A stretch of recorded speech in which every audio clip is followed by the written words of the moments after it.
Hello, everyone. Welcome back to Put It in Marvels with George Shiposh. I think we've all watched the Oscars the other day, so I thought I would talk a little bit about one particular moment that took place during the Oscars and that I think would make sense to be part of my ponderings and amazements, I guess, about American society. The moment I'm thinking about is that when Ke Huy Quan got the Oscar. Right, amazing moment, well deserved. I assume I haven't seen the movie yet, but well deserved for this actor's career and great recognition for a number of Asian American actors at these Oscars and so on. But what was particularly strange to me was that Khan, as he received the Oscar, he called it the American dream. This is the American dream, he said. And that made me ponder on what he actually meant by that. What did he actually mean by the American dream? Is that the American dream? An immigrant minority winning an award, the most coveted award at that, for acting? I know what he meant. I get it. I get that he wanted to say, look, I've come from nothing and now I'm holding the Oscar. But in the same time,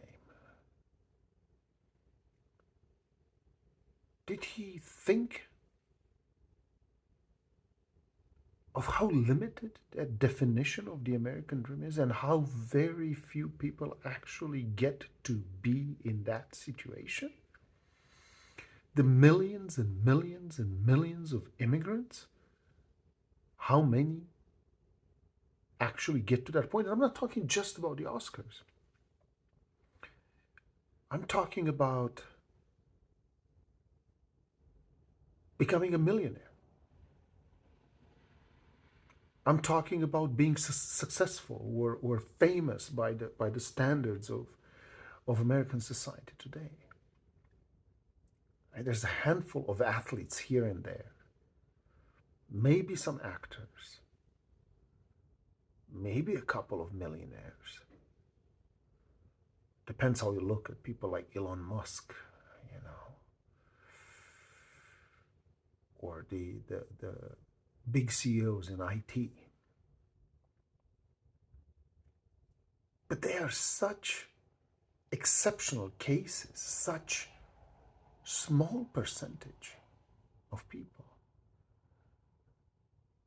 Probably enough to perpetuate the propaganda about the American dream, probably enough to keep that flame of the American dream still alive, but still not sufficient to talk about the American dream. At least not in my mind. We're talking here about an actor who admitted in interviews that he did not have health insurance, or he almost lost it, I guess, in 2021 because he had no work. Because this movie that now won so many Oscars and so on and so forth, was being delayed and the post-production took a while and so on and so forth. In 2021, basically he had no jobs. And in America, when you have no job, when you're not employed, You cannot pay for health insurance unless you are independently wealthy, because health insurance is connected with your employer. There's no social security. There's no universal health insurance, as we know that. So that's the American dream. You have to wonder, and I'm not trying.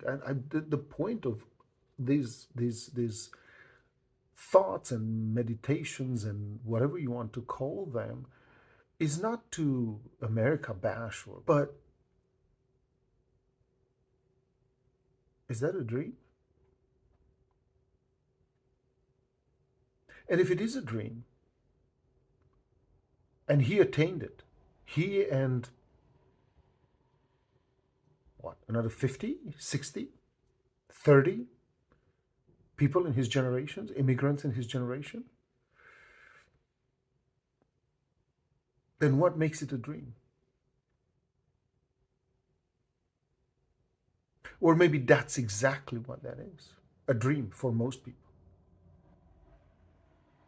And he is now owning that dream. He has become part of the discourse, and he's willing to embrace that discourse, and he's willing to perpetuate that propaganda because he's part of it. Which shows in turn how willing people are to forget the social category, the social layer that they come from, as soon as they move into a different one. Which again is at odds with what Quan said during the speech, that he never forgets where he left from and where he's from. And I guess I'm not trying to solve or define or understand the American dream right now. That's not my point. My point is that it's surprising to see how easily people will embrace the discourse, the propaganda of success, the moment the success is on their side. And how easily they forget that that success is not for everyone, that that success is not accessible to everyone. He was unknown for decades, but now he is willing and ready to get his. And if there is an American dream, that's what it is. And sadly, it's usually summarized in, I got mine, I don't care about you. This has been George Sheepush with Quotidian Marvels. Thank you.